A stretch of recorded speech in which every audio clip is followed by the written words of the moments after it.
Hi everyone, welcome to Achievers online class.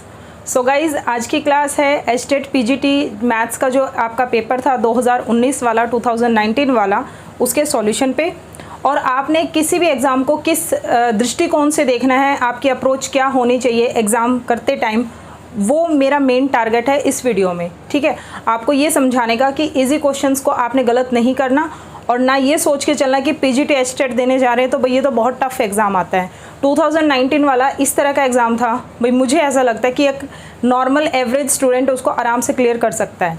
ठीक है, लेकिन फिर भी रिजल्ट उस परसेंटेज के अकॉर्डिंग नहीं आया। दैट मीन्स कहीं ना कहीं बच्चों के माइंड में एक हवा बना हुआ है पीजीटी एस्टेट को लेके कि ये तो बड़ा मुश्किल एग्ज़ाम है और ये तो बस 0.5 रिज़ल्ट आता है, 0.1% रिज़ल्ट आता है। तो शायद वो पहले ही बच्चे कुछ क्या मिस्टेक करते हैं पता नहीं, लेकिन ये एग्ज़ाम ऐसा था जहाँ मिस्टेक का कोई चांस ही नहीं है। आप खुद क्वेश्चंस को यहाँ पढ़िए और आपको पता चल जाएगा कि हर चैप्टर से बेसिक क्वेश्चंस ही उठाए हुए हैं, चाहे वो इंटीग्रेशन का है, चाहे वो कॉनिक सेक्शन का है, चाहे वो एपीजीपी है, चाहे वो ट्रिग्नोमेट्री है। ठीक है, और एस्टेट में कौन से टॉपिक पढ़ें, भाई सारे टॉपिक पढ़ के जाओ, A to Z सभी। ठीक है, किस टॉपिक से आपका हाई स्टैंडर्ड क्वेश्चन पूछ ले और किस टॉपिक से इजी आपको नहीं पता। ठीक है, तो इसीलिए आपको सब कुछ पढ़ना है। फर्स्ट क्वेश्चन देखो भाई, आपका ये ट्रिग्नोमेट्री का क्वेश्चन है। सेकंड आपके पास रेशो की बात हो रही है, ये जीपी का क्वेश्चन है। थर्ड में आपको वेक्टर गिवन है तो ये वेक्टर का क्वेश्चन है। तो मिक्स क्वेश्चन आपके पास आए हुए हैं, लेकिन तीनों क्वेश्चन बिल्कुल ईजी स्टार्टिंग के। और ये मैं आपको बता दूँ पहले, पीजीटी एस्टेट में आप सबको पता है 91 क्वेश्चन नंबर से लेके क्वेश्चन नंबर 150 तक ये सारे आपके मैथ्स सब्जेक्टिव ही होते हैं। ठीक है, सब मैथ्स का जो सब्जेक्ट है उसी के क्वेश्चंस होते हैं। तो मैं 91 क्वेश्चन से ही शुरुआत कर रही हूँ। cos theta plus five is equal to m time cos theta minus five given है, इसकी वैल्यू आपसे पूछी गई है। अब ये जस्ट एक कॉमन सेंस है, यहाँ कोई फार्मूला कुछ नहीं है। कॉमन सेंस क्या कि 1 minus m upon 1 plus m को आप देख के अंदाज़ा लगा सकते हो कि कंपाउंडो डिवेंडो रूल लगेगा 1 अपॉन एम बना के। आपने ये रिलेशन इसमें से निकालना है और फिर इसकी जो वैल्यू आएगी वो आपका आंसर। मैंने अपने कोर्स की हर वीडियो में बच्चों को एक ही चीज़ स्टार्टिंग में समझाई है कि गिवन को ध्यान से देखो और जो फाइंड आउट करना है गिवन का रिलेशन टू फाइंड, आपने जो वैल्यू फाइंड आउट करनी है उसके साथ जोड़ो। तो ये चीज़ आपको गिवन है और ये आपने निकालनी है। तो इसको मैं इसमें कैसे कन्वर्ट कर सकती हूँ, बस मेन ये है। चाहे उसमें फॉर्मूला लगता हो, चाहे उसमें आपकी कॉमन सेंस लगती हो। कॉमन सेंस मतलब अब यहाँ कोई फॉर्मूला नहीं है कि ये वैल्यू आपकी डायरेक्ट बन जाएगी। कॉमन सेंस क्या यूज़ होगी भाई, आपको 1 minus m upon 1 plus m चाहिए, यानी आपको 1 अपॉन एम तो बनाना ही पड़ेगा। तो 1 बाई एम की वैल्यू पहले यहाँ से निकाल दो। तो सिंपल है कि एम इधर आ जाएगा और ये उधर डिवाइड में जाएगा। सिर्फ एक सॉल्यूशन नहीं करवा रही मैं यहाँ पे, सॉल्यूशन करवाना होता तो बिल्कुल स्टार्टिंग में आपको बता देती ये ऐसे ऐसे ऐसे कर दिया। यहाँ मैं आपको बता रही हूँ कि आपके क्वेश्चन के प्रति अप्रोच क्या रखनी है। जब आप प्रैक्टिस करें तो इसी अप्रोच के साथ करना जो आपको एग्जाम में काम आएगी। ठीक है, गिवन को ध्यान से देखो और गिवन का रिलेशन टू फाइंड वाले के साथ जोड़ो। ठीक है, कि कैसे वहाँ तक पहुँचा जाए। M times cos of theta minus five. ठीक है, यहाँ ये आपका डिवाइड में चला गया, cos theta minus five upon में cos थीटा प्लस फाइव, और यहाँ आपका 1 रह गया और m इधर आ गया। ठीक है, सबसे पहले मेन इसको देख के मैं ये समझ गई थी भाई मुझे 1 बाई एम बनाना है। फिर इसमें कंपाउंडो डिवेंडो रूल लगेगा। कंपाउंडो डिवेंडो में कुछ बच्चे पहले प्लस करते हैं नीचे माइनस करते हैं, भाई उससे कोई फ़र्क नहीं पड़ता क्योंकि दोनों तरफ सेम चीज़ होगी। जो आपने लेफ्ट में करा वही राइट में, उसके बाद रेशियो इसकी सेम हो जाती है। तो 1 minus m upon 1 plus m is equal to cos, numerator by denominator होता है ना, तो न्यूमिनेटर में डिनोमिनेटर माइनस कर रहे हो ऊपर, फिर नीचे क्या करोगे, न्यूमिनेटर में ही डिनोमिनेटर प्लस कर दोगे। ठीक है, ये चीज़। अब यहाँ देखिए 1 minus m upon 1 plus m, cos c minus cos d का फॉर्मूला, क्या फॉर्मूला लगेगा, cos c minus cos d का। अब ट्रिग्नोमेट्री के ये फॉर्मूले आप लोगों को अच्छे से लर्न होने चाहिए। यहाँ मार मत खा जाना, छोटी छोटी चीज़ें यहाँ काम आ जाती हैं। ये फॉर्मूला गलत लगा दिया तो जो आपने लॉजिक यूज़ किया उसका कोई फ़ायदा नहीं। तो यहाँ पे फॉर्मूला होगा ये 2 sine c plus d by 2 c plus d by 2 upon में sine d minus c by two. कई बार माइनस आगे लगा लेते हैं तो यहाँ c माइनस डी आ जाता है, और अगर माइनस में अंदर ही एडजस्ट करूँगी तो d माइनस सी, यानी थीटा प्लस 5 माइनस थीटा, फिर वो प्लस 5/2 हो जाएगा। ये बिल्कुल छोटे काम है आपके, ये आप समझ ही जाओगे। कॉस c प्लस d/2, फिर नीचे कॉस c माइनस d/2, ठीक है। Just 1 minus m upon 1 plus m. अब देखो भाई, मैंने आपको एक चीज़ और छोटा बीच में रोक के बता रही हूँ, कभी भी एग्ज़ाम में सभी क्वेश्चन ट्रिक बेस्ड नहीं आते कि आपने शॉर्टकट ट्रिक याद की हुई और वही लगा दिया। आपका मैं बता रही हूँ 50% क्वेश्चन ऐसे होते हैं जो आपने सॉल्व करने हैं, और वो सॉल्व कैसे करने भाई, स्पीड बनाओ, ठीक है। इसका जो कॉमन पेपर है उसमें आप फास्ट काम कीजिए, ज़्यादा टाइम आप अपने पीजीटी वाले सेक्शन, जो मतलब सब्जेक्ट वाला जो सेक्शन है उसके लिए बचाओ, और अपना स्पीड से काम करो। अब ये जो काम टाइम लग रहा है ना, ये एग्ज़ाम में 1 मिनट का ही टाइम है, ज़्यादा नहीं है, ठीक है। जब आप कैलकुलेशन करोगे, फॉर्मूला आपको अच्छे से लर्न होगा तो ये जल्दी हो जाएगा। ऐसी बात नहीं है, इतना सब कुछ लिखने की ज़रूरत नहीं है। आप वर्बली काम करोगे एग्जाम में, इनको ऐड करा तो दिख नहीं रहा यहाँ पे, -5 और 5 कैंसिल हो गया, थीटा 2 थीटा/2 हो गया। क्या इतना सब कुछ लिखोगे आप एग्जाम में? मैं एग्ज़ाम अपना बता रही हूँ एज अ कैंडिडेट, जब मैं एग्ज़ाम में अटैम्प्ट करती थी तो मैं सिर्फ यहाँ पे कैलकुलेशन के 3 स्टेप ही करूँगी इस क्वेश्चन को देख के, कि 1/m और ये फॉर्मूला है तो ऊपर cos c minus cos d का लगेगा, नीचे cos c plus cos d का। तो सिर्फ ये बना के डायरेक्ट मैं इस स्टेप पे आती हूँ, ठीक है, कि cos c minus cos d का फॉर्मूला तो भाई 2 sin c प्लस d करेंगे, मतलब c प्लस d, इन दोनों का ऐड करा, 5 कैंसिल, 2 थीटा/2, तो ये मेरा बनेगा 2 sin थीटा, ठीक है। 2 लगाने की भी ज़रूरत नहीं, मुझे पता है 2 और से 2 कैंसिल हो जाएगा। यानी आपको अपने माइंड से कैलकुलेशन करनी पड़ेगी। जब आप प्रैक्टिस कर रहे हो अभी घर पे, एग्ज़ाम के पॉइंट ऑफ व्यू से ही प्रैक्टिस किया करो, ये नहीं कि उनको पूरा लिख के सॉल्व कर रहे हो, ठीक है। इस तरह से प्रैक्टिस करो कि एग्ज़ाम में आपके पास इतना टाइम नहीं है कि पूरा उसको सॉल्व करके आपने दिखाना है। शॉर्टकट्स में मतलब बीच में स्किप्स करके ये स्टेप्स, उसके बाद भी क्या आप सही सेंटेंस मतलब सही करेक्ट स्टेटमेंट लिख सकते हो, कैलकुलेशन करेक्ट कर सकते हो। ये स्पीड बनानी है अब आपने, ठीक है। तो अब देखो यहाँ पे मैं अंदाज़ा लगाती, cos c minus cos d ऊपर है तो भाई 2 sin c प्लस d करते ही 5 कैंसिल, थीटा 2 थीटा/2, फिर साइन वाली ही टर्म आएगी अगली, d माइनस सी होगा, d माइनस सी होगा तो थीटा माइनस का हो जाएगा, 5 प्लस का होगा, थीटा कट जाएगा, 5 2 5, यानी ये 5 रह जाएगा, काम खत्म। जब नीचे आएगा वो भी 2 आएगा, ये 2 से 2 भी कैंसिल होगा, cos c plus cos d आएगा, cos c plus cos d आएगा तो भाई दोनों प्लस है तो दोनों cos की टर्म्स आएंगी, cos की टर्म्स आएंगी तो भाई 2 cos c प्लस d/2, यानी इन दोनों को ऐड करेंगे, 5 फिर कैंसिल, तो ये भी cos थीटा बचेगा। जब माइनस करूँगी तो थीटा कैंसिल, cos 5 बचेगा, ये लो, ठीक है। 1-2 स्टेप मिस हो गए, मैं डायरेक्ट ये लिख देती, ठीक है। ये जो कैलकुलेशन आप यहाँ लिख रहे हो ना, इसको आपने अपने माइंड में करना है। ये चीज़ आपको समझ आनी चाहिए कि आप कैसे कैलकुलेशन कर रहे हो। यही बस एक अंतर होता है, जो बच्चा फर्स्ट अटेम्प्ट में क्लियर कर जाता है और जिस बच्चे का हर बार कुछ ना कुछ करके लेंथी समझ के आप पेपर मतलब क्वेश्चन छूट जाते हैं। आता सबको होता है, लेकिन लेंथी करके एग्ज़ाम कब छूटता है, जब वो ये बड़ी सफाई से उसमें कर रहा होता है पेपर में। इतना क्यों करते हो भाई, ठीक है। दिमाग को थोड़ा सा बढ़ाओ ना, पीजीटी लेवल का एग्ज़ाम दे रहे हो तो थोड़ा सा प्रैक्टिस अपने घर पे इस तरह से करो कि डायरेक्ट यहाँ से ये स्टेप बन जाए, ठीक है। फिर 1 मिनट का क्वेश्चन था ये, यहाँ से आप डायरेक्ट यहाँ आ गए, आपको पता है साइन बाय कोस, भाई ये हो गया tan थीटा, ये हो गया tan फाई, ठीक है। समझाने के लिए लिख रहे हैं, tan फाई आपका यहाँ डिवाइड में आ जाएगा, 1/tan फाई वो cot फाई हो जाएगा, 1 minus m into cot phi, तो इधर क्या बच गया tan थीटा। तो इतना कुछ नहीं लिखना, डायरेक्ट आपका आंसर आ जाएगा tan थीटा, ठीक है। तो इसके जो 4 ऑप्शन होंगे आपके पास पता ही है, जिन्होंने एग्जाम दिए, नहीं भी दिया तो मैं आंसर ही बता रही हूँ, ऑप्शन नहीं लिख रही यहाँ पे। tan theta is the right answer, clear. अब आ जाओ भाई नेक्स्ट क्वेश्चन पे। जीपी कंसिस्ट कर रही है पॉजिटिव टर्म्स को। सबसे पहले तो याद रखो भाई पॉजिटिव टर्म्स हैं तो कॉमन रेशो वो लेना जिससे टर्म्स पॉजिटिव रहें। 2 ऑप्शन अगर रेशो में आ जाए तो एक उसको नेग्लेक्ट कर देना जहाँ से आपकी नेगेटिव बन रही।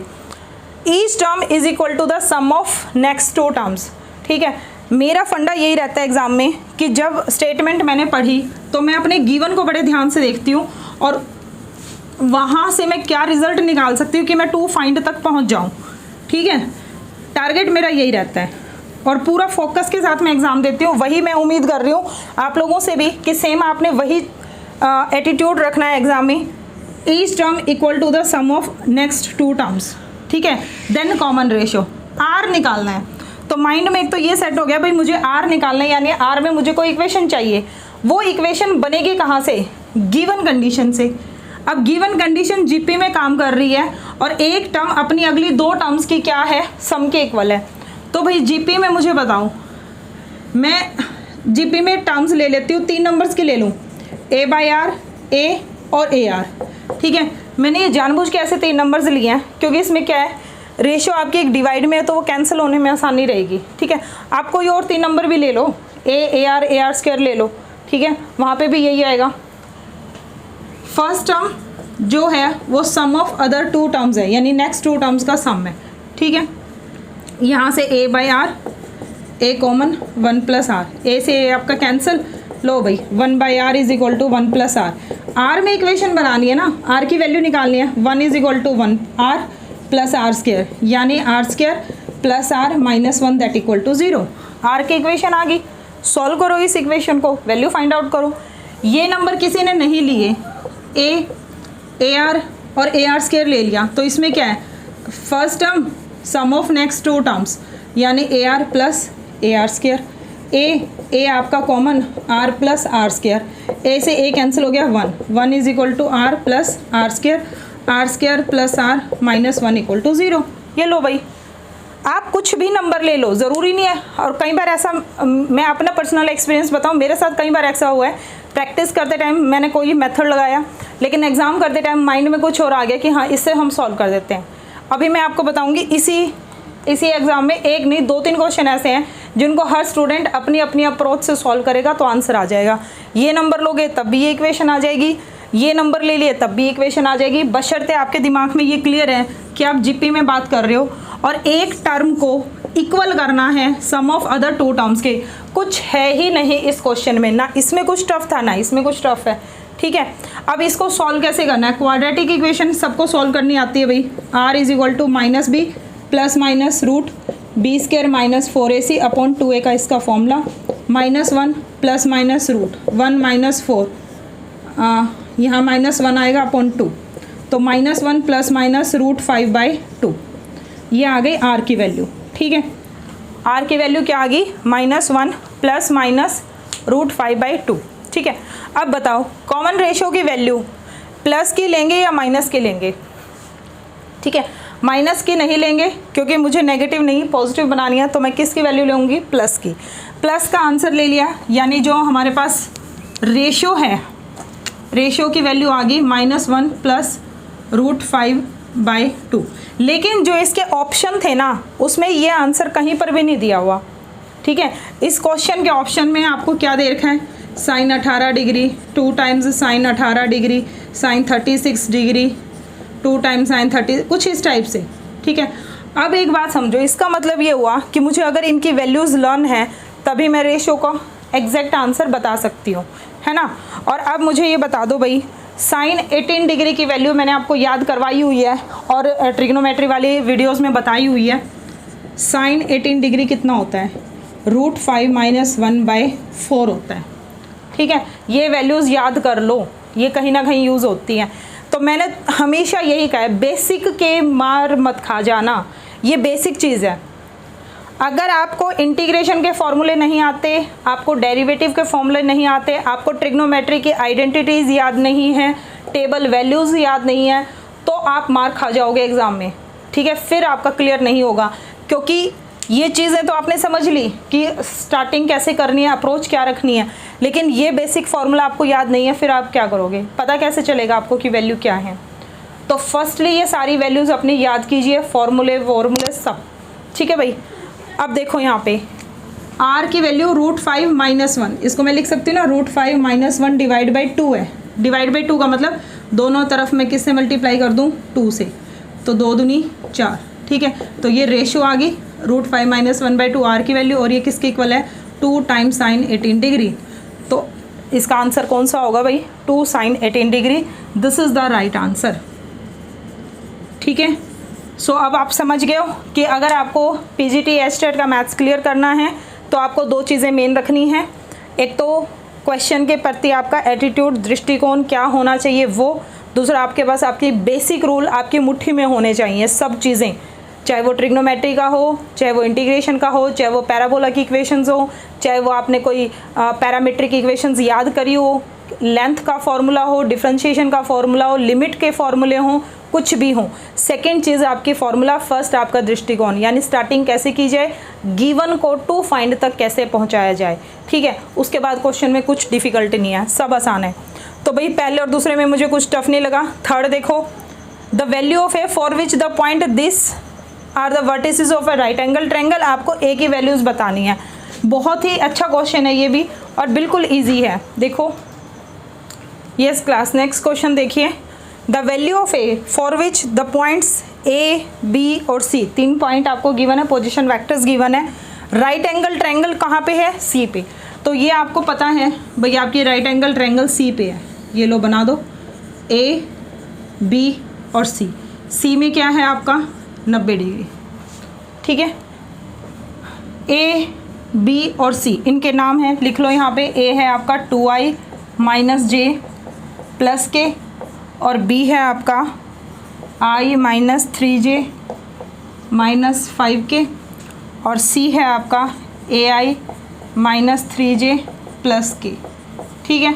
राइट एंगल ट्रायंगल, और आपको ए की वैल्यू फाइंड आउट करनी है। ये देखो इसमें एक ए पैरामीटर आपका डाल दिया वेरिएबल, इसकी आपको वैल्यू फाइंड आउट करनी है, ठीक है। अब क्या करना है, गिवन आपको ये है और 2 फाइंड आपका ये है, ठीक है ना। अब इनका आपस में रिलेशन जोड़ो। रिलेशन क्या जोड़े भाई, लॉजिक क्या लग रहा है, राइट एंगल ट्रायंगल में ए सी बी सी पे क्या है, परपेंडिकुलर है। ए सी भी एक वेक्टर है, बी सी भी एक वेक्टर है, क्योंकि वेक्टर में काम चल रहा है। और जब ए सी वेक्टर परपेंडिकुलर होगा बी सी वेक्टर पे, तो भाई क्या कहानी बनेगी कि A C dot B C is equal to 0।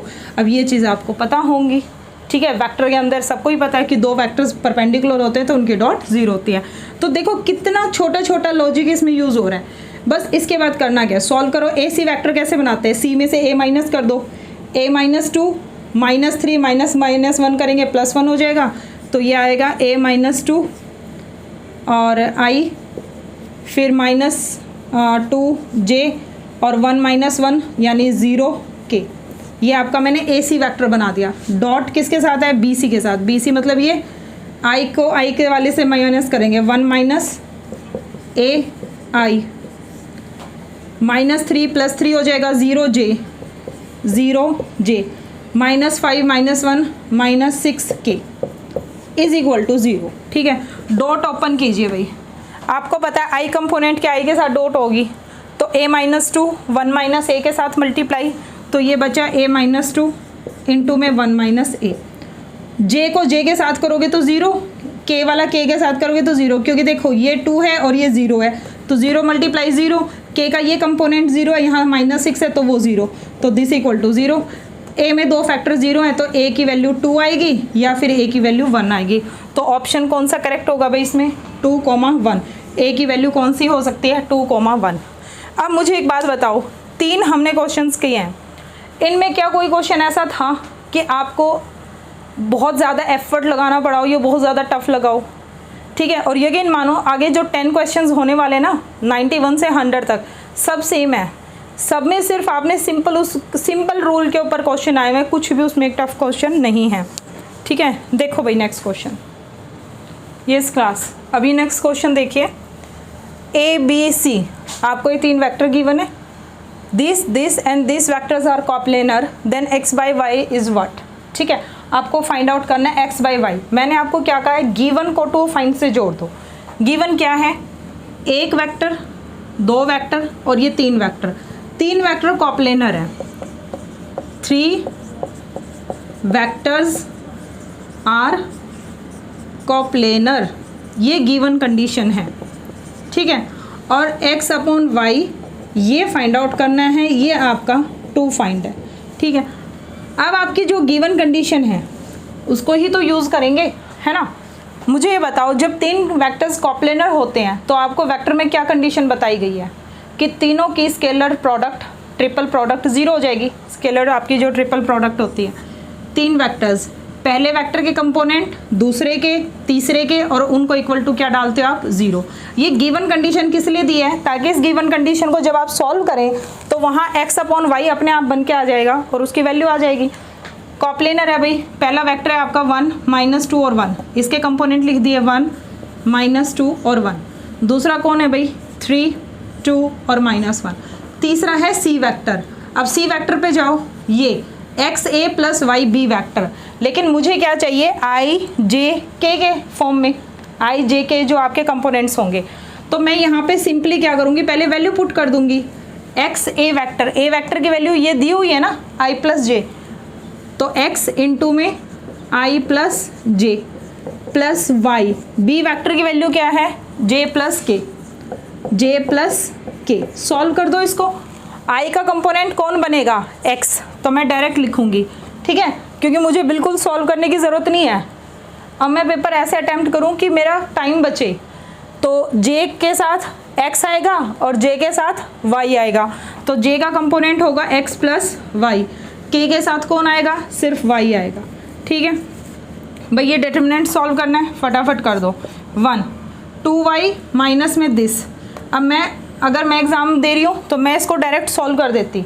2y minus this करेंगे, -x -y हो जाएगा, यानी 2y में से y गया तो y आ जाएगा, तो ये y - x, माइनस +2।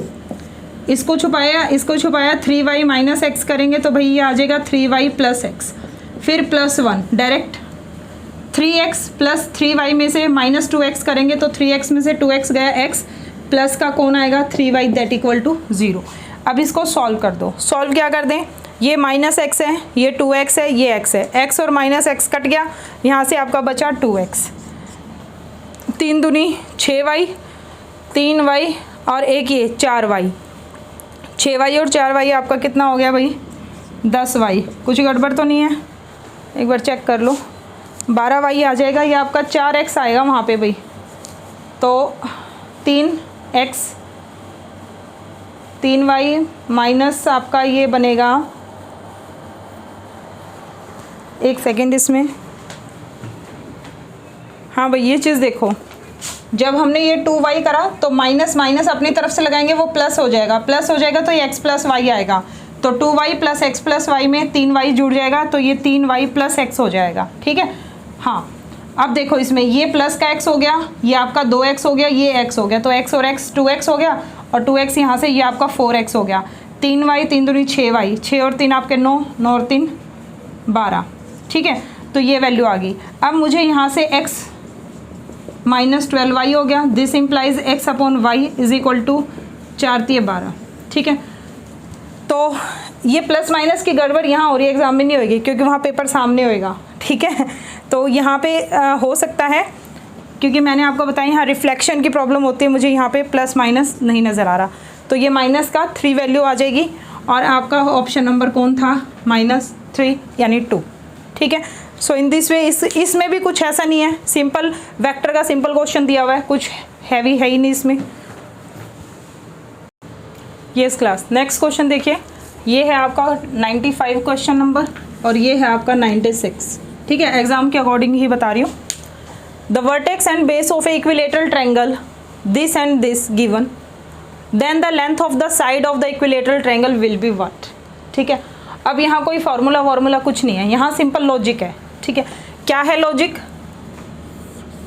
अब मैं बताऊँ तुम्हें, ये मैंने जब एग्ज़ाम में अटेम्प्ट किया था ABC, ठीक है, तब मैंने किसी और तरीके से किया था, लेकिन जब मैं तुम्हारे लिए नोट्स बना रही थी तो उस टाइम कुछ और तरीके से मैंने सॉल्व किया, ठीक है। फिर मैंने अपना ही क्वेश्चन पेपर उठा के देखा कि एग्ज़ाम में मतलब आंसर मेरा यही था, मैंने यही टिक किया हुआ कि नहीं, तो मैंने वहाँ नीचे देखा रफ़ पेज पे, यहाँ पे इस तरह से रफ़ पेज पे, तो मैंने कोई और मेथड लगाया हुआ है, बट आंसर सेम है, ठीक है। बता रही हूँ मैं, क्योंकि ये ना क्या होता है, आपकी प्रेजेंस ऑफ माइंड होती है, आपके माइंड में हर मेथड आपका क्लियर होना चाहिए, तो एक चीज़ को हम 2 मेथड से फाइंड आउट कर सकते हैं, बस आपने वो अप्रोच गलत नहीं करनी, कोई अपनी तरफ से नहीं, आपने नया मेथड बना दिया, सब आपका रूल के अंडर में है, बस वो चीज़ ध्यान रखना।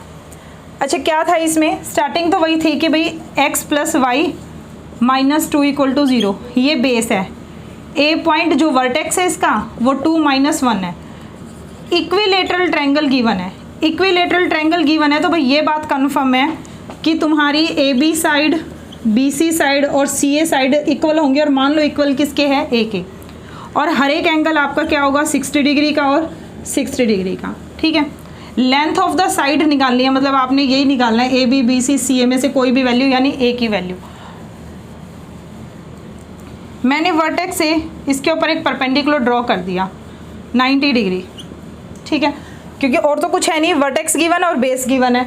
वर्टेक्स और बेस गिवन है तो मुझे लगा भाई मैं परपेंडिकुलर ड्रॉ कर दूं। ठीक है, ये परपेंडिकुलर का नाम रखा AD। इस AD की वैल्यू निकाल दो पहले तो। AD इज इक्वल टू, अब मैंने आपको बता रखा है लेंथ ऑफ परपेंडिकुलर कैसे निकालते हैं, पॉइंट को XY में पुट कर दो और नीचे उसके मैग्नीट्यूड से डिवाइड। तो मैंने वही किया, x को 2, y को -1 -2 पुट कर दिया, रूट ऑफ XY का स्क्वायर यानी 1 + 1। ठीक है, 2 में से 2 गए कैंसिल, -1 1 आ जाएगा और ये 1/√2 आ जाएगा। ठीक है, AD की वैल्यू आ जाएगी 1/√2, यानी ये जो आपकी हाइट ऑफ द ट्रायंगल है दैट इज़ 1/√2। ठीक है, एग्जाम में मैंने जो लगाया मेथड, मैं पहले वो बता देती हूँ। मैंने क्या लगाया, एरिया का फॉर्मूला लगा दिया मैंने, एरिया ऑफ इक्विलेटरल ट्रायंगल। भाई अब साइड की वैल्यू निकालनी है ना, साइड को और इक्विलेटरल को मैं कैसे यूज़ करूँ, तो मुझे ध्यान आया भाई एरिया ऑफ इक्विलेटरल ट्रायंगल में ए का यूज़ होता है, तो कुछ ना कुछ इक्वेशन बन जाएगी, √3/4 A²। ठीक है, और एरिया ऑफ इक्विलेटरल ट्रायंगल, किसी भी ट्रायंगल का जो एरिया होता है वो ये फॉर्मूला भी होता है 1/2 multiply base multiply height, √3/4 A²। ये इसका एग्जैक्ट फॉर्मूला, क्योंकि इक्विलेटरल ट्रायंगल है। ये हाफ बेस इंटू हाइट, क्योंकि ट्रायंगल का एरिया इस फॉर्मूले से होता है। बेस की वैल्यू, बेस मतलब पूरा BC और हाइट मतलब तुम्हारा AD, तो हाफ बेस मतलब BC और हाइट मतलब AD is equal to √3/4 A²। Half BC मतलब AB, BC और CA, ये मैंने किसके इक्वल माना है, A के इक्वल है, तो BC की वैल्यू A है। AD की वैल्यू 1/√2 अभी अभी तुमने निकाल दी है, is equal to √3/4 A²। A से एक A कैंसिल हो जाएगा, 2 दूनी 4 हो गया, A की वैल्यू आ गई। A की वैल्यू यहाँ से आ गई आपकी भाई 2/√2, नीचे √3, ये कैंसिल, √2 ऊपर, तो A की वैल्यू आ गई √2/3। ठीक है, तो A की वैल्यू आ गई √2/3। आंसर आ गया। एग्ज़ाम में मैंने ऐसे सॉल्व किया था। ठीक है, हालांकि इससे पहले 2019 से पहले मेरे 2 बार स्टेट क्लियर हैं। ये एग्ज़ाम मैंने सिर्फ मैथ पोर्शन को सॉल्व करने के लिए दिया था कि मैथ को हम कितने टाइम में, शॉर्टकट टाइम से सॉल्व करते हैं। मैंने इसका हिंदी इंग्लिश कुछ सॉल्व नहीं किया था, मुझे स्टेट क्लियर नहीं करना था, जस्ट मैंने मैथ्स का पोर्शन को क्लिक करने के लिए, भाई कैसा आया है, बच्चों को मैं अपने एक्सपीरियंस से क्या सिखा पाऊँगी, सिर्फ इसलिए मैंने ये टॉपिक लिया था। ठीक है, मतलब 2019 का जो मैंने स्टेट दिया था वो सिर्फ मैथ पोर्शन सॉल्व करने के लिए दिया था, बाकी इससे पहले मेरे क्लियर हैं, तो मेरी वो कोई नेसेसरी नहीं थी। देखो भाई, हाँ जी, गायब कर दिया वो चीज़। H तो मैंने निकाला ही था 1/√2। एक तो मैंने आपको बताया कि एग्जाम में माइंड में आया कि area of A triangle equilateral formula लगा दूँ, √3/4 A² और A की वैल्यू आ जाएगी एंड दैट्स इट। ठीक है, अब दूसरा है क्या ध्यान में आया, भाई ये 60 डिग्री है, ये 90 डिग्री है और ये हाइट की वैल्यू मेरे पास 1/√2 आ गई, तो क्यों ना मैं इस ट्रायंगल का यूज़ करके साइड की वैल्यू निकालनी है ना, मुझे किसकी वैल्यू निकालनी है, साइड की। और मैंने ये आपको समझाया हुआ है ट्रिग्नोमेट्री जब मैंने आपको करवाई है कोर्स वाली क्लासेस में, कि जब भी आपके पास एक राइट एंगल ट्रायंगल और आपको साइड निकालनी हो तो पंडित बद्री प्रसाद वाला फॉर्मूला लगेगा। तो भाई मुझे ये हाइपोटेन्यूज निकालना है, क्योंकि H AB की वैल्यू बता रहा है, परपेंडिकुलर आपको 1/√2 गिवन है, तो sine theta is equal to P/H होता है, और साइन थीटा मतलब ये 60 के सामने वाला 90 होता है ना, तो ये आपका 60 डिग्री। P मतलब आपका H की वैल्यू क्या है 1/√2, और हाइपोटेन्यूज मतलब आपकी AB साइड 1/√2, AB साइड मतलब स्मॉल a। साइन 60 की वैल्यू क्या है √3/2, ये है 1/√2 a। मुझे a फाइंड आउट करना है, क्रॉस मल्टीप्लाई कर दो, या a यहाँ ले जाओ, ये नीचे ले आओ, a इज इक्वल टू 2 ऊपर चला गया, √2 √3 कैंसिल करा, ये भी कितना आ गया √2/3, यानी ऑप्शन नंबर ए ही क्या है आंसर। तो आपकी चॉइस है भाई, कैसे मर्जी कर लो, ये भी तरीका ठीक है, वो भी ठीक है, उस टाइम माइंड में वो काम किया, वो आ गया, ठीक है। तो इस तरह से ये सॉल्व कर दिया। लेकिन एक चीज़ समझ लो कि ये क्वेश्चन मैं बता रही हूँ, अगर ट्रिग्नोमेट्री का ले लो या कहीं से भी, मुश्किल नहीं है, कोई इसमें ऐसा भारी भरकम कुछ भी यूज़ नहीं किया। अगर आप सिर्फ 12th की एनसीईआरटी पढ़ी हुई है ना आपने, कोई और बुक नहीं भी की हुई, कोई टेस्ट नहीं भी दिए हुए, सिर्फ आपने एनसीईआरटी अच्छे से की हुई है, एक्सरसाइज एग्जाम्पल सारे, तो ये तो आपके एक्सरसाइज वाले ही क्वेश्चन हैं वहाँ पे, ठीक है। तो अभी तक 95 क्वेश्चन हो चुके हैं, कोई टफ क्वेश्चन नहीं है। नेक्स्ट देखो भाई, एक अर्न है जिसके अंदर 9 बॉल्स हैं, 3 रेड, 3 ब्लू, 3 ग्रीन, ठीक है। 3 बॉल्स को रिप्लेस किया जाता है 1 आफ्टर 1 विदाउट रिप्लेसमेंट। प्रोबेबिलिटी निकालनी है कि तीनों डिफरेंट कलर्स के हों, ठीक है। प्रोबेबिलिटी का क्वेश्चन पूछा गया है, लेकिन ये भी टफ नहीं है। आपको एक जर्नल बात तो सबको ही पता है कि प्रोबेबिलिटी आपने किसी भी इवेंट की निकालनी है तो ऊपर क्या डालते हो भाई, जो उसके फेवरेबल हैं, और नीचे क्या डालते हो, जो उसमें टोटल है, ठीक है। टोटल केस उस इवेंट के अंदर, ठीक है। प्रोबेबिलिटी क्या होती है भाई, आप एक एक्सपेरिमेंट कर रहे हो, एक्सपेरिमेंट में कोई आउटकम्स निकलती है, आउटकम्स मतलब कोई भी रिजल्ट, उसी को तो ये इवेंट कह देते हैं, उसको ये आउटकम कह देते हैं, और उसी की ये प्रोबेबिलिटी पूछ लेते हैं। प्रोबेबिलिटी जिसकी पूछी वो इवेंट बन गया, एक तरह से वो आउटकम है, एक तरह से वो रिजल्ट है कि आपका ये रिजल्ट निकले इस एक्सपेरिमेंट के अंदर। तो भाई नीचे जो टोटल रिजल्ट आ सकते हैं वो, और जो उसको फेवर करने वाले हैं वो ऊपर। फेवर करने वाले क्या भाई, 3 बॉल आनी चाहिए और तीनों डिफरेंट कलर के आने चाहिए। तो कितने कलर हैं आपके पास, 1, 2 और 3, तो यानी हर एक में से एक एक निकले। डिफरेंट तो तभी बनेगी ना, कंडीशन क्या है कि डिफरेंट कलर के हों, 3 बॉल हों और तीनों डिफरेंट कलर की हों। 3 ही कलर तो दे रखे हैं उसने, यानी तीनों में से एक एक लेनी है। तो इसका होगा 3C1 multiply 4C1 multiply 2C1, और टोटल कितनी बॉल्स हैं, 4 और 3 7 और 2 9, यानी 9 बॉल्स टोटल हैं। 9 में से टोटल कितनी बॉल्स बाहर आ रही हैं, 3, 9C3।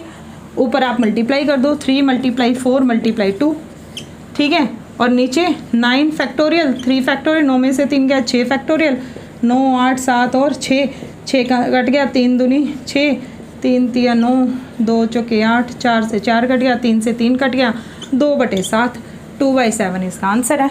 प्रोबेबिलिटी का भी कोई महा क्वेश्चन तो इसने पूछा नहीं है, सिंपल 12th की क्लास की प्रोबेबिलिटी है, ठीक है भाई। तो अभी 96 क्वेश्चन तक तो आपका एनसीईआरटी से सॉल्व है। यस क्लास, नेक्स्ट क्वेश्चन देखिए, 97 नंबर क्वेश्चन वेक्टर का ही है।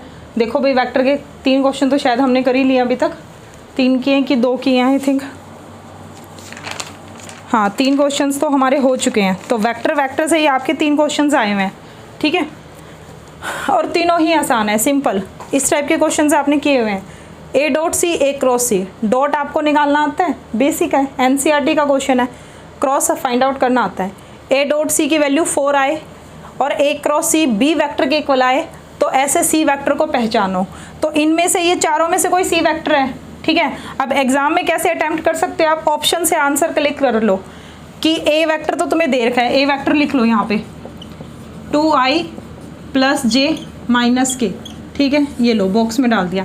इसके डॉट इसके साथ, इसके साथ, इसके साथ और इसके साथ करके देख लो। थोड़ा जल्दी होनी चाहिए अगर आपकी डॉट मल्टीप्लिकेशन फास्ट है।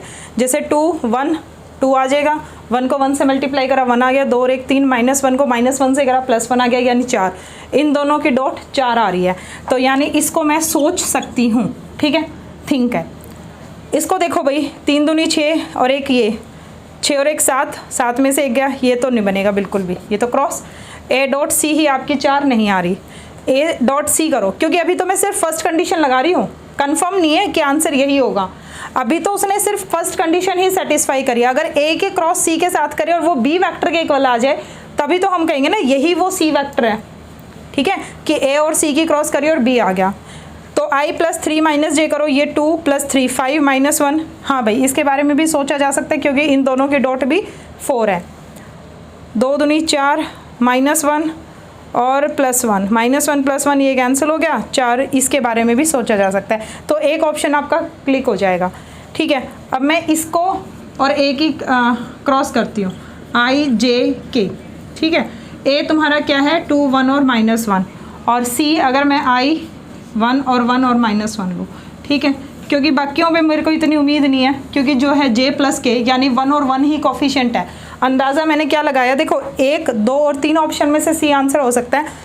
ये और ये मैंने नेगलेक्ट क्यों कर दी, इसमें 3 और इसमें 2 आ रहा है, इसमें 1 1 -1 चल रहा है और आंसर में आपका 1 1 आएगा, यानी सी में जिसमें कोफिशिएंट्स कम से कम हो कैलकुलेशन में कैंसिल हो जाए। तो अंदाजे से फर्स्ट ऑप्शन ले लो, अगर नहीं हुआ तो सेकंड से कर लेना क्रॉस, ठीक है।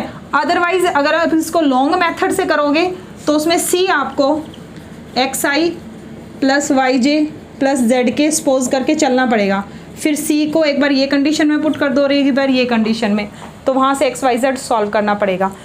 इस कंडीशन से 3 इक्वेशंस निकलेंगी, क्योंकि जब आप 2 वेक्टर्स को कंपेयर करोगे तो i का कंपोनेंट, j का और k का, उनमें xyz आएंगे, उनकी वैल्यू को आप इसमें पुट कर देना, ठीक है, वहाँ से xyz की वैल्यू आ जाएगी, सॉल्व कर लेना, c आ जाएगा, ठीक है। नहीं तो एक इस मेथड से इसमें सॉल्व करके देखो, i -1 -1 + 1 0, ठीक है। अच्छा, इसके साथ भी करके देख सकते हो, आपका i कंपोनेंट 0 आएगा ही नहीं, क्योंकि देखो j और k चाहिए ना, यानी i तो आपका 0 होना चाहिए, i 0 यहाँ बन रहा है, दैट मीन्स आंसर यही होगा, ठीक है। j आपका -j -2 + 1 तो -1, k 2 -1 यानी 1, तो ये आ गया j + k, तो भाई ये लो, होगी कंडीशन। a.c 4 भी आ रहा है और a की क्रॉस c के साथ करें तो वो इसके इक्वल आ रहा है, यानी b वेक्टर के इक्वल, तो यही है तुम्हारा आंसर। तो हमने इसी को ऑप्शन को क्लिक कर दिया। तो कई बार क्या होता है, सिंपल ही क्वेश्चन है, ये पुट करके भी आप सॉल्व करके देख सकते हो, ठीक है। नेक्स्ट क्वेश्चन देखिए। यस क्लास, नेक्स्ट क्वेश्चन आपका क्वाड्रेटिक इक्वेशंस वाला है, ठीक है। Difference between the root of is less than √5 then set of possible values of a, ठीक है। अगर आपने कोर्स वाली वीडियोस ध्यान से देखी हैं तो उसमें इस तरह के क्वेश्चंस मैंने आपको बताए हुए हैं कैसे करने हैं।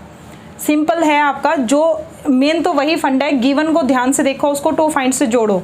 कैसे जुड़ेगा, आपको डिफरेंस गिवन है रूट्स का कि वो लेस देन है √5 से, यहाँ लेस का साइन हो, ग्रेटर का साइन हो, इक्वल का साइन हो, कुछ फ़र्क नहीं पड़ता।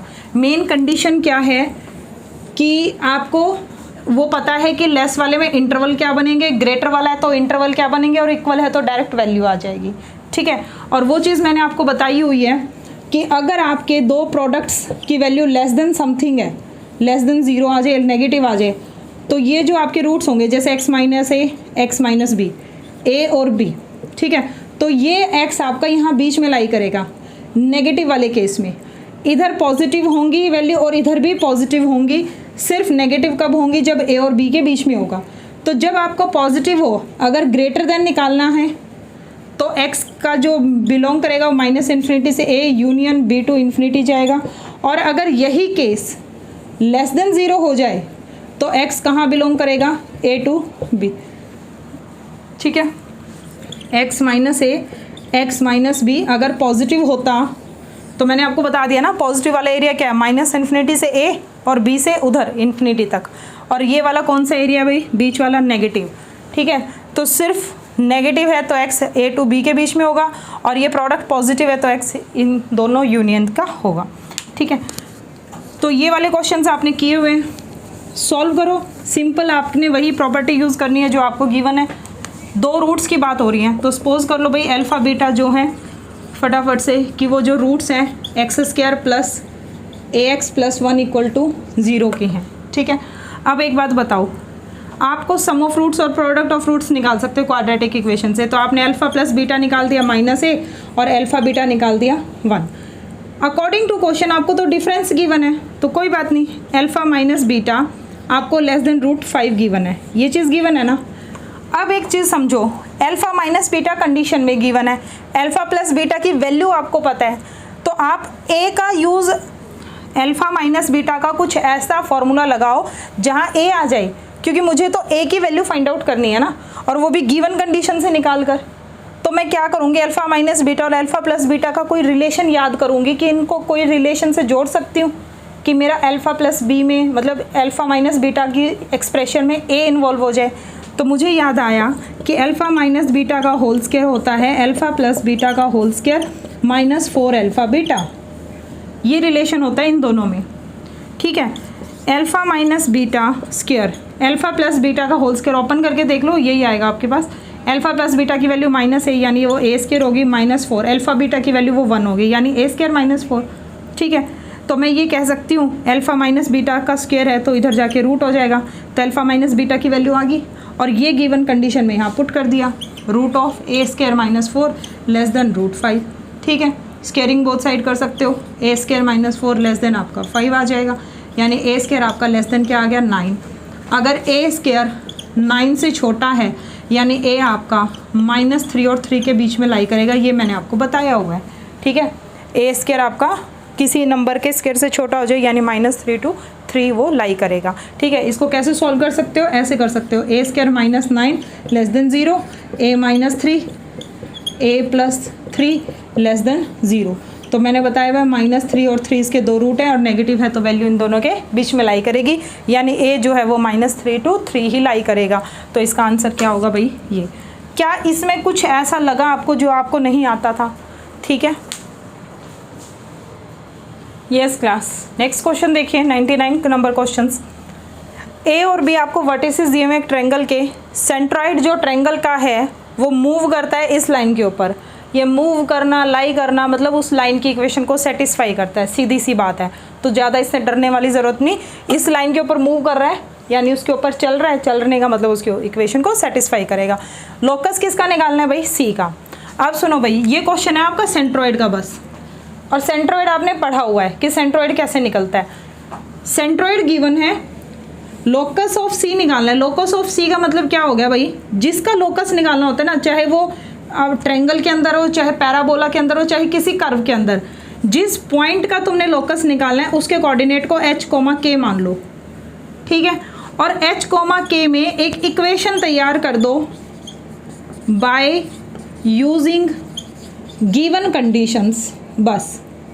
ठीक है, इक्वेशन का मतलब मैं क्या बोल रही हूँ, h और k में एक रिलेशन दिखा दो। ठीक है, रिलेशन का मतलब क्या हो गया, h + k 0 आ गया, 2h - k = 3 आ गया, कुछ भी मतलब h और k में रिलेशन कहो, इक्वेशन कहो, तुम्हारी मर्जी है। गिवन कंडीशन का यूज़ करके इनमें आपस में कोई एक कनेक्शन दिखा दो और उस लास्ट में h और k को रिप्लेस कर दो जर्नल तौर पे x, y में।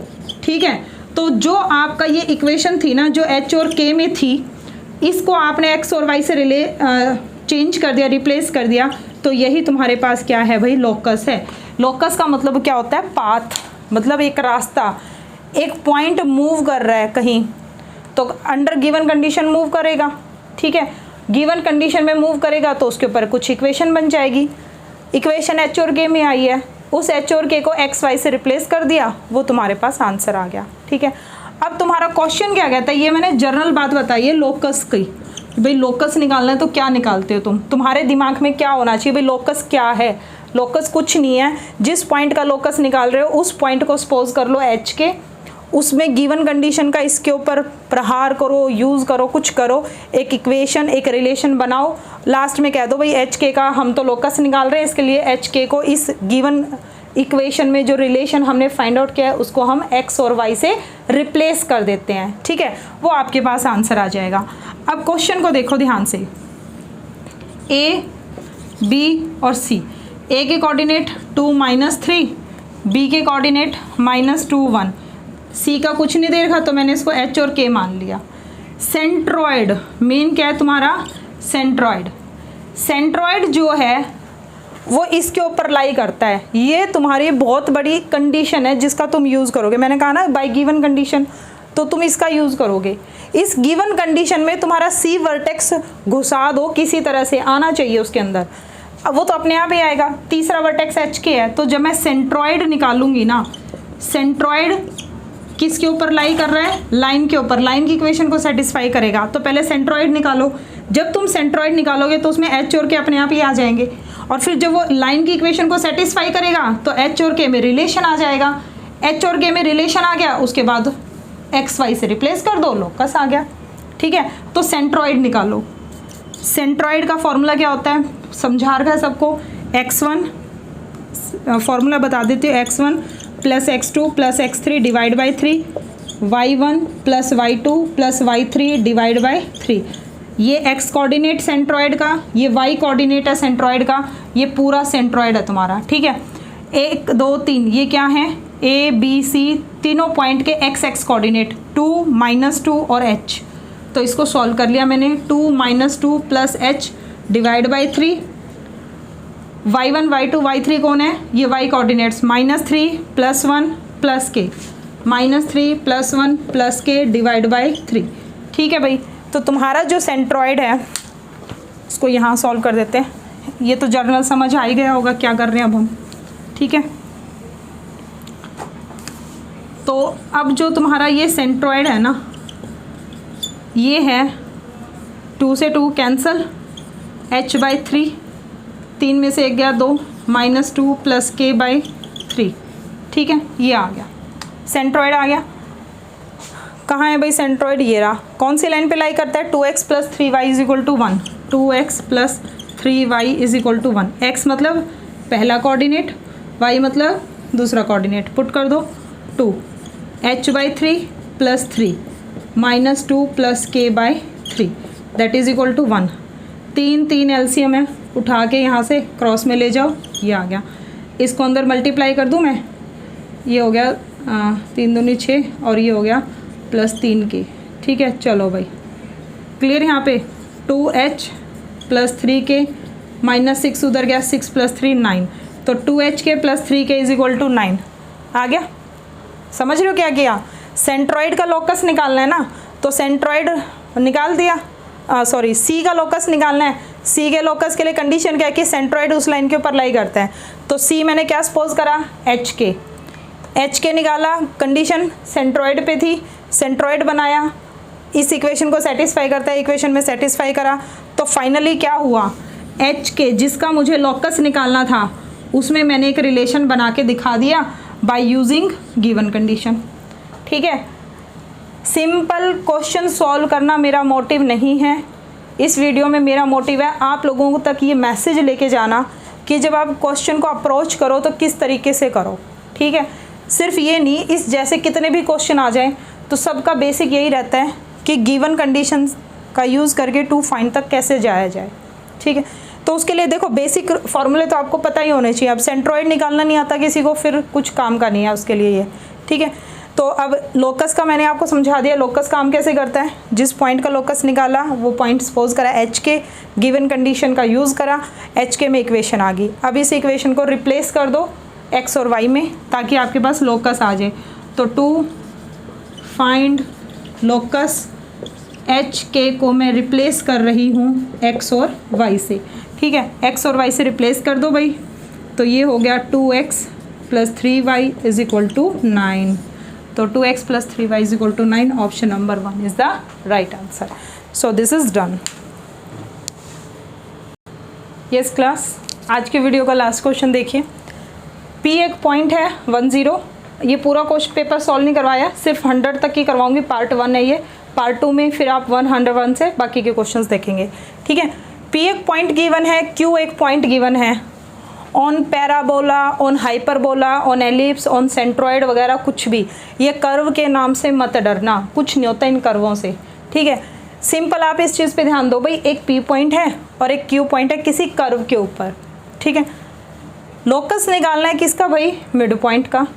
तो मैंने क्या बोला था, लोकस निकालना तो गिवन कंडीशन, ठीक है। तो सिंपल आपने क्या करना है, अब एक चीज़ ध्यान में रखनी है, लोकस किसका निकालना है, मिड पॉइंट का। तो सबसे पहले ऑब्वियस सी बात है मिड पॉइंट तो मानना ही पड़ेगा ना, ठीक है। मिड पॉइंट किसका, P और Q का। Q एक पॉइंट है इसके ऊपर, तो मुझे इसके ऊपर एक पॉइंट सपोज करना पड़ेगा ताकि मैं P और Q का मिड पॉइंट ले सकूँ, ठीक है। कंडीशन देखो कैसे रिलेट कर रही है। तो भाई P पॉइंट मैंने लिखा 10, Q पॉइंट के बारे के कोऑर्डिनेट मुझे पता होनी चाहिए ना, लेकिन Q के कोऑर्डिनेट नहीं पता। Q के बारे में मुझे क्या पता है कि Q जो है वो पॉइंट है ऑन y² = 8x, ठीक है। और जब इस तरह का कुछ होता है तो हम सपोज कर लेते हैं पॉइंट, ठीक है। आप इसमें x को t ले सकते हो, तो y की वैल्यू √8t आ जाएगी, रूट आ जाएगा। रूट को हमने इग्नोर करना है, नेग्लेक्ट करना है, मतलब हम नहीं चाहते कि क्वेश्चन में रूट आए, तो हम क्या कर लेते हैं, उसको सॉल्व करने के लिए y को t मान लेते हैं। तो मैं पुट कर दूं y को t, क्योंकि किसी कर्व के ऊपर कोई पॉइंट लेते हो ना तो कैसे लेते हो, जो इसकी इक्वेशन में होती है x को t कर दिया तो y की वैल्यू निकाल दो, तो वो एक पैरामीट्रिक में आप चेंज कर देते हो। y को t ले लिया तो यहाँ से x की वैल्यू क्या आ जाएगी भाई, टी स्क्वायर अपॉन में 8। तो तुम्हारा जो पॉइंट होगा कर्व का वो क्या होता है, x कोमा y होता है ना, जो जर्नल पॉइंट होता है इसके ऊपर, x की वैल्यू क्या आ गई टी स्क्वायर बाई 8 और y की वैल्यू तुमने क्या रखी थी t, तो ये आ गया टी स्क्वायर बाई 8 और ये क्या हो गया t। बोलो बात समझ आ गई। बस q के कोऑर्डिनेट नहीं दिए, बस q के बारे में इतना बोला ताकि बच्चा ये काम करके कोऑर्डिनेट अपने आप लिख ले, तो ये आपने लिख लिया। ठीक है भाई, काम ख़त्म, बस इसका इतना ही काम था। अब आ जाओ p और q के मिड पॉइंट पे। ठीक है, क्योंकि मुझे मिड पॉइंट का लोकस चाहिए तो भाई मिड पॉइंट तो मानना पड़ेगा। तो मिड पॉइंट मैंने क्या मान लिया, h और k, क्योंकि जिस पॉइंट का लोकस निकालना उसको मानना पड़ेगा और उसको फॉर्मूले के अंदर लाने के लिए, मतलब कंडीशन में लाने के लिए उसको यूज़ भी करना पड़ेगा। मिड पॉइंट है तो मिड पॉइंट कैसे फाइंड आउट किया जाता है वो भी निकाल लेते हैं। p और q का मिड पॉइंट कैसे निकलेगा, x कोऑर्डिनेट को प्लस कर दो 1 + 8 स्क्वायर बाई 8 डिवाइड में 2 comma y 0 plus t divide by 2। ठीक है, अब ये पॉइंट एच के है यानी h कोमा k है। अब बताओ भाई, जब दो पॉइंट इक्वल होते हैं तो उसका x कोऑर्डिनेट तो x के इक्वल होगा ना। 8 एलसीएम ले लूँ मैं, 8 दूनी 16 और k किसके इक्वल होगा, इसके, k = t/2 आ गया। लेकिन मुझे क्या चाहिए, एच के का लोकस निकालना है, मिड पॉइंट का लोकस निकालना है, मतलब एच के का लोकस निकालना है। तो मुझे एच और के में इक्वेशन चाहिए, जिस इक्वेशन में, जिस रिलेशन में एच और के इकट्ठे प्रेजेंट हो। तो टी की वैल्यू यहाँ से निकाल के यहाँ पुट कर दूँ, क्योंकि टी की वैल्यू निकलेगी के के टर्म्स में, ये के बना हुआ है। ठीक है, टी की वैल्यू निकलेगी के के टर्म्स में और के की एंट्री यहाँ हो जाएगी, तो के और एच में एक इक्वेशन आ जाएगी और काम खत्म। तो यहाँ से टी की वैल्यू निकाल दी मैंने 2k और t की वैल्यू मैंने यहाँ पुट कर दी, तो ये हो गया h 8 प्लस t की वैल्यू 2k का स्क्वायर यानी 4k स्क्वायर अपॉन में 16, 4 कॉमन निकाल दो। तो यहाँ से आगे सॉल्व कर रही हूँ मैं, h = 2 + t स्क्वायर 4 चौके 16, क्रॉस मल्टीप्लाई कर दो। अरे ये k आएगा क्योंकि t नहीं है ना, t की तो वैल्यू पुट कर रहे हो, 2k का स्क्वायर तो ये k आएगा, 4 चौके 16। ठीक है, 4h = 2 + k स्क्वायर और ये आ गया k स्क्वायर - 4h + 2 = 0। ये लो भाई, हो गया। ठीक है, अब क्या करना है, x y में चेंज कर दो, h और k को किस में रिप्लेस कर दो, x, y में, यानी h की जगह x और k की जगह y, k का स्क्वायर है यानी y का स्क्वायर, -4h है यानी 4x + 2 = 0। तो ये हो गया y² - 4x + 2 = 0 यानी ऑप्शन नंबर 4। ठीक है, अभी तक आपको समझ आ गया, ये सारा NCERT बेस्ड था, इसमें AIEEE लेवल तक अभी तक इन्होंने टच नहीं किए क्वेश्चंस। ऐसा नहीं है कि वो नहीं डालता, जो 2019 से पहले एग्ज़ाम हुए हैं तो उन्होंने JEE मेंस के IIT लेवल के क्वेश्चंस को टच किया हुआ है। लेकिन अभी तक जो आप ये पढ़ रहे हो ना भाई, अगर ये आपने NCERT अच्छे से की होती ना, मतलब करी तो होगी, लेकिन थोड़ा सा माइंड में ये प्रेशर नहीं रखा होता कि भाई टफ पेपर है, तो मुझे लग रहा है 10 के 10 क्वेश्चन ये आपके करेक्ट थे। ठीक है, आई होप आपको ये वीडियो पसंद आई होगी। नेक्स्ट वीडियो में इसके बाकी के पार्ट्स करते हैं, बाकी क्वेश्चंस डिस्कस करते हैं, और अब आपको एक आइडिया भी हो गया होगा कि आप जिस वे से तैयारी कर रहे हैं वो आपकी करेक्ट है या नहीं है, क्या इम्प्रूवमेंट आपको करनी है वो अब आप खुद डिसाइड कीजिए। क्या आप इस तरह के क्वेश्चंस को एग्ज़ाम में गलत कर दोगे या इससे भी टफ क्वेश्चन आ जाए तो आप उसको कर लोगे। ठीक है, सो गाइस प्रैक्टिस कीजिए, बेसिक फार्मूले अभी के अभी याद कर लेना अगर किसी ने नहीं किए, चाहे वो ट्रिग्नोमेट्री के हों, चाहे वो आपके इंटीग्रेशन के हों, चाहे डिफरेंशिएशन के हों। ठीक है, सो मिलते हैं नेक्स्ट वीडियो में। Thank you so much.